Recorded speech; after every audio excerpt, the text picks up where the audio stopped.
ನೀವು 20 ರೂಪಾಯಿ ಇಲ್ಲದೆ ಇರೋವಾಗಲಿಂದ ನಾನು ನೋಡಿರೋನು. 20 ರೂಪಾಯಿಗೆ 2.2 ಪೆಟ್ರೋಲ್. ನಾನು ನೀವು ಹತ್ತಿರದಲ್ಲಿರೋರು, ನಾವಿಬ್ಬರು ಭಾಳ ಹತ್ತಿರದಲ್ಲಿ ಜೀವನ ಮಾಡಿರೋರು.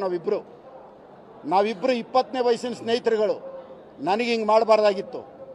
ನಿಮ್ಮ ಹತ್ರ ಏನು ಇಲ್ಲದೆ ಇರೋವಾಗಲಿಂದ ನಾನು ಜೊತೆಯಲ್ಲಿರೋನು. ಏನು ಜೊತೆಯಲ್ಲಿ ಇಲ್ಲದೆ ಇರೋವಾಗ ನಾನು ನಿಮ್ಮನ್ನು ನೋಡಿರೋನು. ನಿಮ್ಮ ಹತ್ರ ಒಂದು ಹಳೆ ಜಾವ 4,000 ರೂಪಾಯಿ ಅದ್ರ ಬೆಲೆ. 20 ರೂಪಾಯಿ ನೋಟ್ ಎತ್ಕೊಂಡಾಗ ಪೆಟ್ರೋಲ್ ಬ್ಯಾಂಕಲ್ಲಿ ಪೆಟ್ರೋಲ್ 2.2. ಇದನ್ನು ನಾವಿಬ್ಬರು ಬದುಕಿರೋದು. ದೇವರು ನಿಮ್ಮ ಮಟ್ಟಕ್ಕೆ ತಂದು ಒಂದು ಮುಖ್ಯಮಂತ್ರಿ ಆಗೋ ಮಟ್ಟಕ್ಕೆ ಇನ್ನು ಮುಂದಕ್ಕಾದರೂ ತಿದ್ಕೊಂಡು ಒಂದು ಮಾನವರಾಗಿ ಒಂದು ಮನುಷ್ಯತ್ವ ಇಟ್ಕೊಂಡು ಜೀವನ ಮಾಡಿ, ಇಷ್ಟು ಕೀಳು ಮಟ್ಟದ ಹನಿ ಟ್ರಾಪ್ಗೆ ಹೋಗ್ಬಿಟ್ಟು ಕುಟುಂಬಗಳನ್ನ ಹಾಳು ಮಾಡೋಂಥದ್ದಕ್ಕೆ ಹೋಗ್ಬೇಡ್ರಿ. ನಿಮಗೂ ಒಂದು ಕುಟುಂಬ ಇದೆ.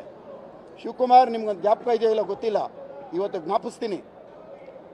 2013ರಲ್ಲಿ KPCC ಅಧ್ಯಕ್ಷರಾವತ್ತು ಪರಮೇಶ್ವರ್ ಅವರು ಅವತ್ತು ಸೋತೋಗಿರ್ತಾರೆ.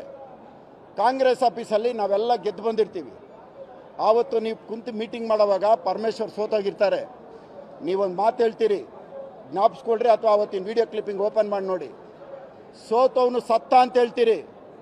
ಪರಮೇಶ್ವರ್ ಅವತ್ತು ಸರ್ಕಾರ ತಂದಿರ್ತಾರೆ, ಎಲ್ಲ MLAಗಳು ಗೆದ್ದಿರ್ತಾರೆ.